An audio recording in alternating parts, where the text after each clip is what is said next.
having been denied the right to exist and somewhat ignited by the what-if thoughts.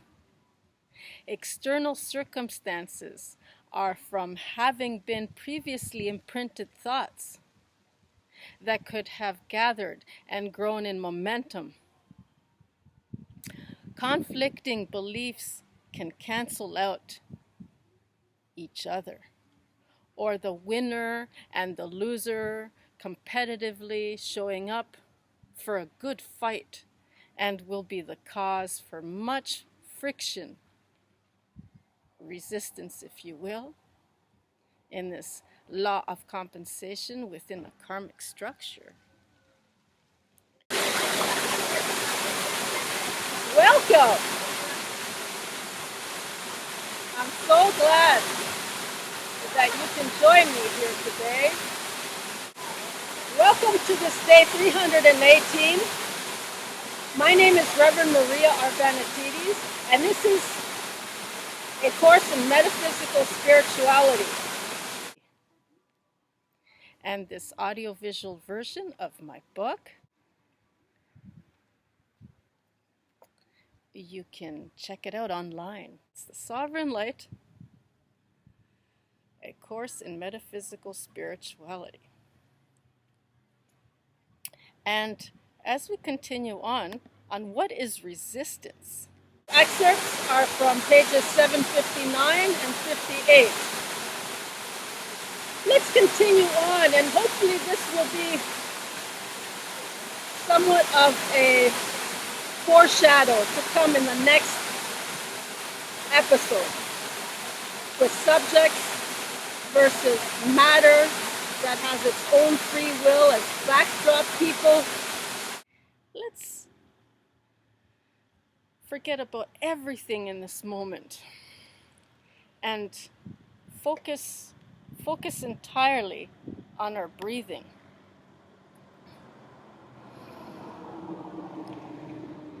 And out. And in. And out. Take some nice, beautiful breaths in. And kind of slowly release.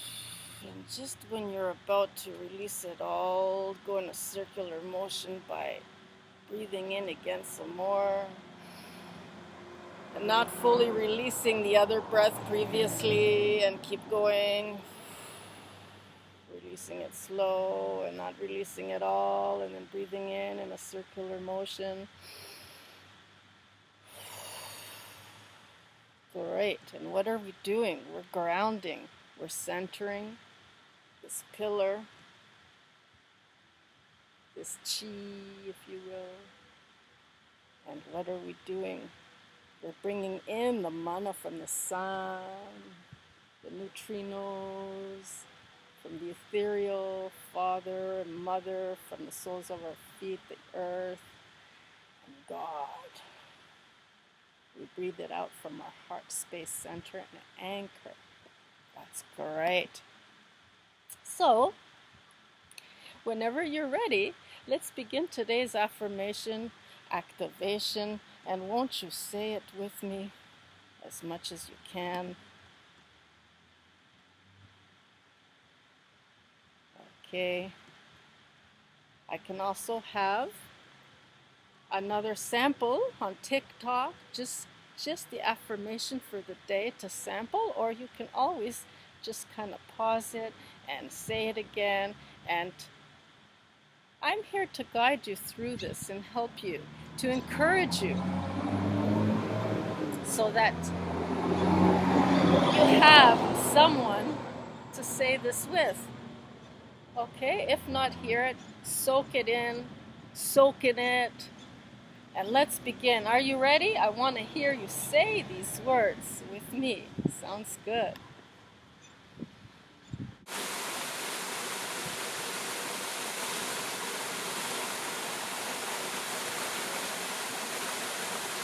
I can explore myself through the many stories that can, as subjects, reflect back to me and from external circumstances. I can explore myself through the many stories that can, as subjects, reflect back to me and from external circumstances.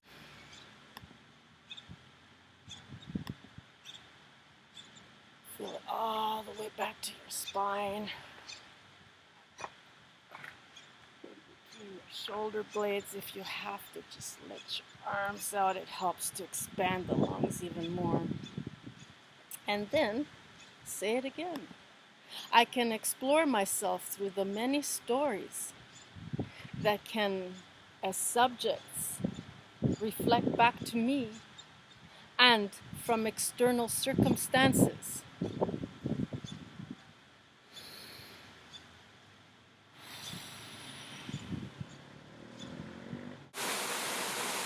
So the self can shrink down and refuse, or rather it can expand by wishing to explore the challenges and as opportunities, the various karmic cycles and events that it must go through to better understand itself with. Does the self explore the tyranny or defend to shut it out? And should it become activated, must it fight against it? The many programs it has stored away to form its standard with, upon the platform which to play on, and for these beliefs that state, thou shalt not kill, to what extent of thou shalt not harm?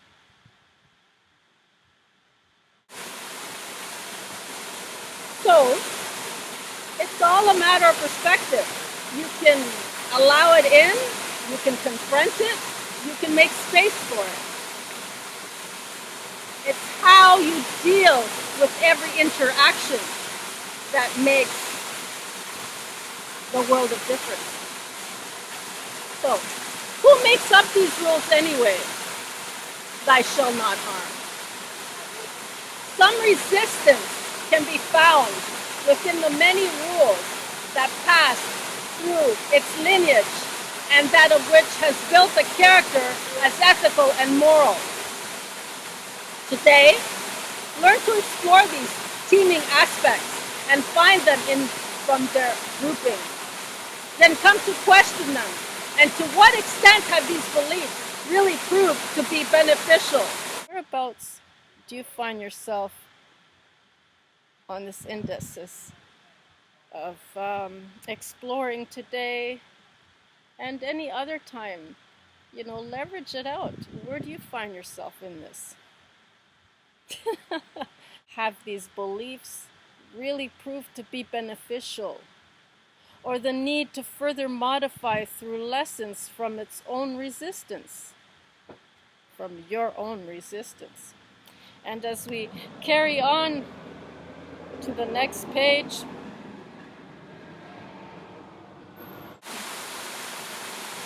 I can explore myself through the many stories that can, as subjects, reflect back to me and from external circumstances.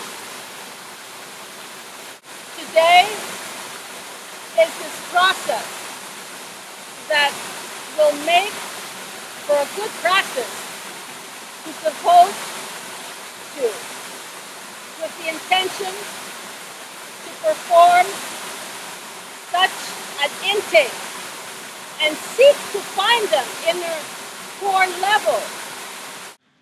For example, could it be the pesky fire alarm that goes off at all hours of the day and night? Question and why this level of fear must be played out. What beliefs might be coming up to surface to be challenged and give them opportunity for the self to break them down? So please do not dismiss and from any of these crises that could present themselves to be gnawing on the nerves and overloading on the system. Sometimes we feel drained by it too, because we're in constant resistant mode. Sometimes we're afraid to even go to sleep because we have entities that want to have their way with us in the way that sometimes might not even be harmful, but just to kind of get through to us, to help them out in some kind of way, like I'm faced with right now in my life, here in this marker time frame of my life that I'm doing to help some spirits and free them out of their lost reality that they keep in a loop, constantly going around and around from their trauma, and they can't seem to break free out of it. But the example that the book is giving is the fire department of Condominium Act, and how every year they have to test the fire alarm and the fire alarm system, and how they keep having to come in, and it's like, oh, come on, why don't they do this to their own homes? But they actually get paid to do it. It just doesn't make any sense, but it's for our own safety to be constantly in that tyranny of these tyrants who claim that they're doing it for our own good, this fire alarm systems, and to kind of have invasions upon invasions in the name of safety and protection.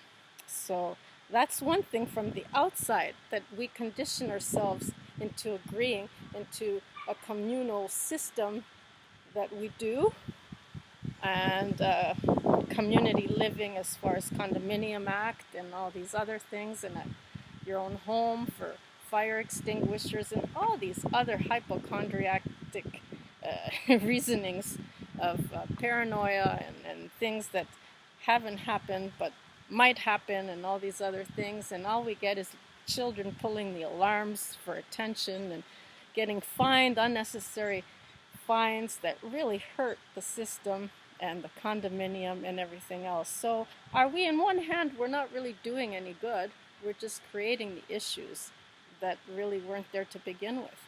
And so that was the example given, and I'm sure a lot of you can relate who live in condominiums or live in Toronto or Ontario or North York or anywhere in Canada or somewhere where they have these stupid rules where they have to come. It's you own the place, but then it's, oh, how can you not? You have to let them in. And also, as they go as far as you have to give the key to the property management so that they can come in, by a letter and all these other things. And they're not really the greatest as far as corruption goes. They're there on that list. And so how much can we trust in all of this? In all of this? And is it not creating further discourse and discomfort? Like, it's tempting there. And so the fire alarms are there in the hallways, but what happens once a month?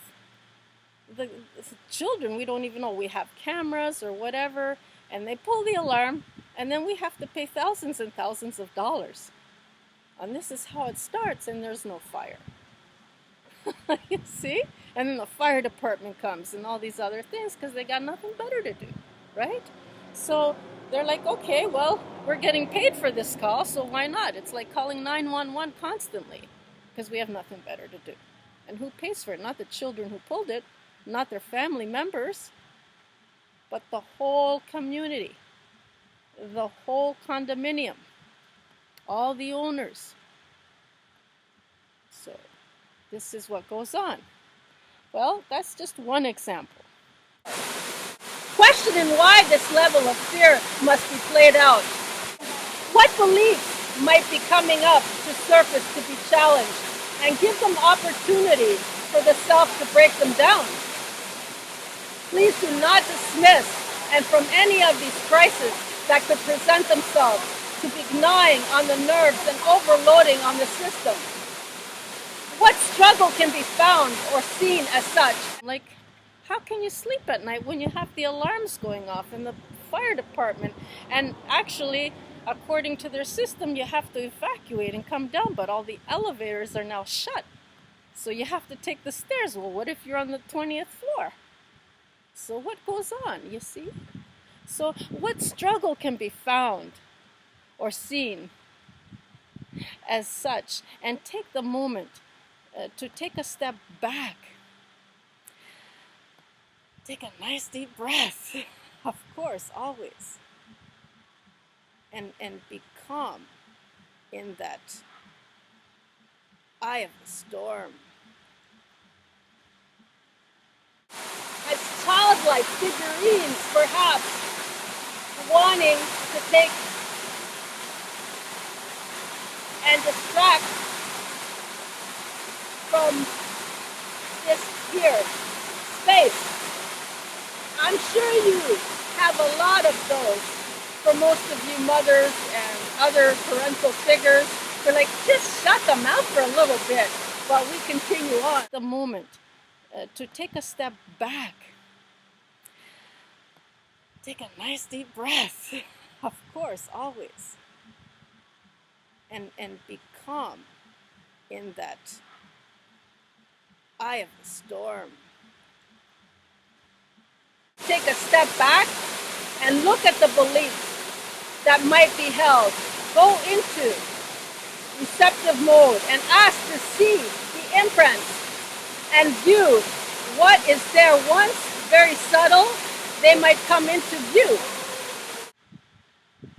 This is a good one for me, and what I'm dealing with right now with two in particular spirits that have actually not a body, going on 4 years now, and the other one going on 3, and they're back together again after breaking up, all in my home downstairs. And so I gotta make peace with them and kind of help them to find their way, and take the initiative and the leadership to actually break free and go on to the next journey on their path of awareness, consciousness, and whatever it is that they need to do, upgrade, and be free from this vicious loop that trauma has caused them to go over and over from one scene to the next, of where they were murdered, to where they're buried, to where their lover who was hanging on to them in the memorial, and then her murder, and how they met after in spirit, and all this. And the longer they stay trapped, people see it as bad spirits, but they're not. They're just lost. And perhaps they're stubborn, and they don't know that they're dead. There's no such thing as death. It's just that they're no longer in the physical body, and it's time for them to move on.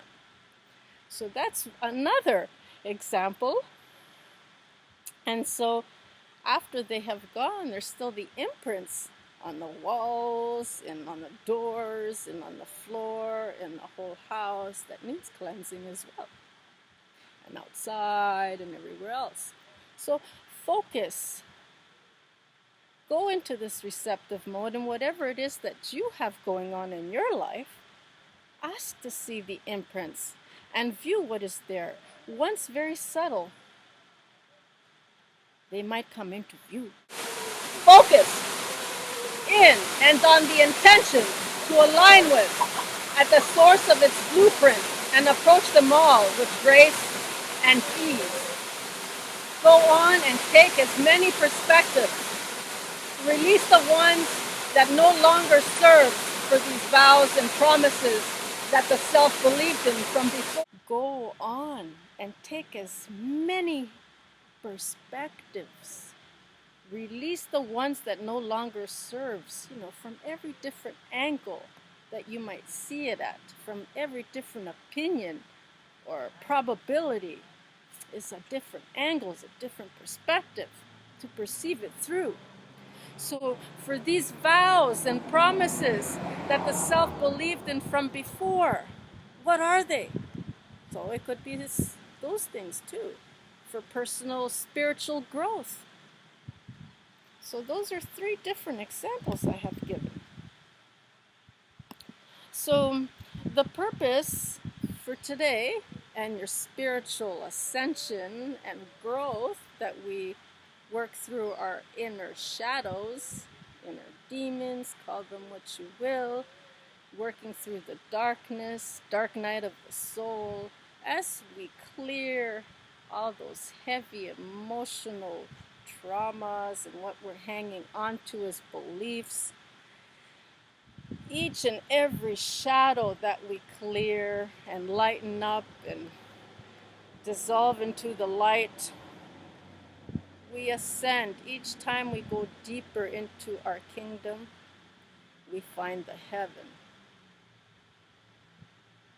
And this frequency that we hold for the rest of the world, this space we open to everyone else to appreciate in gratitude. These limitations can give off the resonance of life as being most difficult and complicated.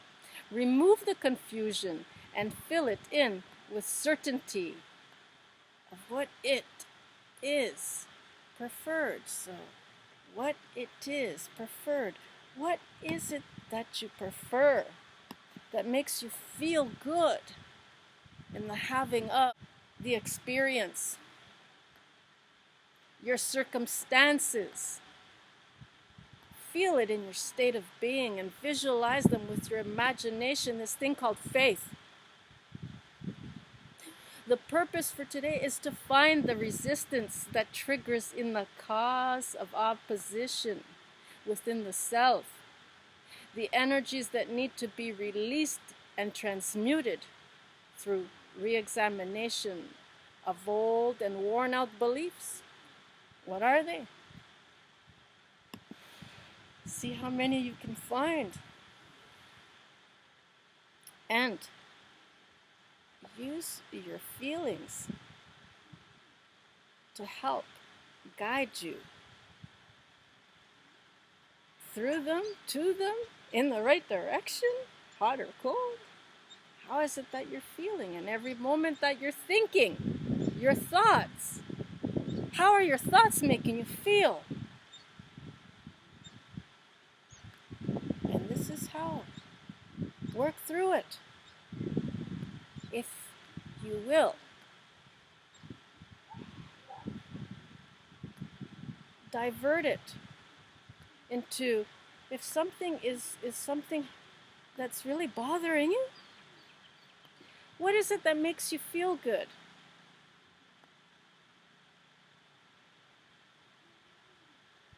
Where in your life can you remember feeling really good? Happy? What makes you happy? And then take that happiness, that feeling, and put it towards that thought. Perhaps distract it for a moment to clear your mind of it. Look at something else. Look at the butterfly or the birds or something. And then go back to it later. That's one way of doing it. So I'll leave you with today and with this affirmation. And until next time, keep asking yourself and see what you get. Perhaps leave some comments down below. Reach out to me and let me know your opinions and what you're getting out of this. Ask yourself. And throughout this whole time, it was, what do you get? What is resistance for you? What is resistance? What causes resistance in you? What causes you to mistrust yourself and your surroundings? What causes you to be up in arms in defense and offense? What are you pulling back from? What is this thing called resistance? So,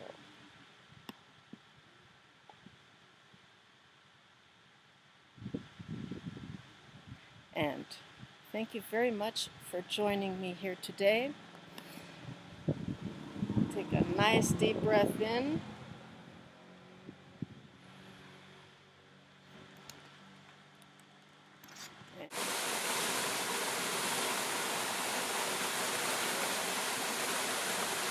I can explore myself through the many stories that can, as subjects, reflect back to me and from external circumstances. I can explore myself through the many stories that can, as subjects, reflect back to me and from external circumstances. I can explore myself through the many stories that can, as subjects, to reflect back to me and from external circumstances. I can explore myself through the many stories that can, as subjects, reflect back to me and from external circumstances.